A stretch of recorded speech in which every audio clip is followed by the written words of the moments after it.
مرحبا البنات، ان شاء الله تكونوا في صحة جيدة. ان شاء الله معكم دينا الصحراوي.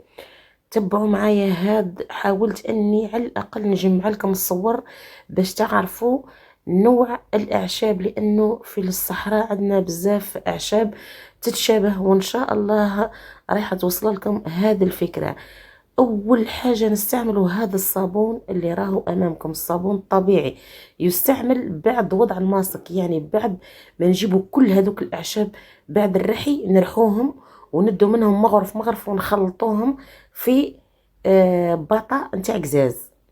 ركزوا لي على بواط نتاع القزاز، لازم كامل الاعشاب ندوا منهم مغرف مغرف ونخلطوهم ونحطوهم في اناء نتاع قزاز، ومن بعد ندوا منهم مغرف وحده ونخلطوها بماء الورد ونديروها على وجهنا لمدة نصف ساعة. أول عشبة هي رجل الأسد، عشبة رجل الأسد. هنا معروفة في المنطقة الصحراوية أنه رجل الأسد يمد نضارة للجسم وبياض يعني ملحوظ، يعني بعد ما تستعمليه رايحة تلاحظي النتيجة.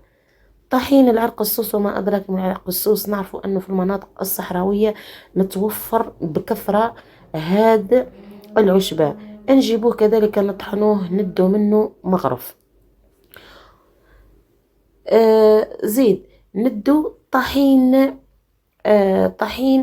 الحمص، يعني الحمص معروف كذلك في المناطق الكل، ندوه ونرحوه وندو منه مغرف. كذلك ندو منه مغرف ونحطوه مع الأعشاب اللي مرت من قبل. ماء الورد معروف كذلك في أي منطقة، نخلطوا به هاد الأعشاب بعد ما نرحوها ندو منه مغرف ونخلطوه بماء الورد. نعرفوا أنه ماء الورد يفتح المناطق الحساسة ويقضي على الأكسدة. البابونج معروف كذلك في عملية شد البشرة ويعطي نضارة ويفتح المسامات ويقضي على الاسوداد التام. كذلك الورد، أي ورد عندك مجفف جيبيه بعد ما تنقيه غسليه وخليه ينشف ورحيه وندو منه مغرف كبيرة ونخلطوهم مع الأعشاب اللي مرت صورهم من قبل.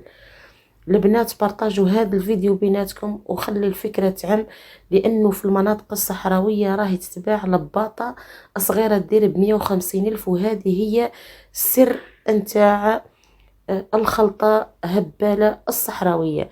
كذلك الكركم معروف بأنه يمد نضارة وشد البشرة، ما ننصحكمش تستعملوه بكثرة لأنه اللون نتاعو غامق بزاف، يعني ندو منه شوية برك تقريب مغرف نتاع قهوة صغيرة. الحنة كذلك معروفة في المناطق الصحراوية، الحنة الطبيعية، قلت حنة طبيعية ما تشروهاش من الأسواق اللي تجي في كيس. ندو كل هذا الخليط ونخلطوهم ونحطوهم في بلارة تاع قزاز وندو منه مغرف، وحاولوا تجربوها ويعطيكم الصحة.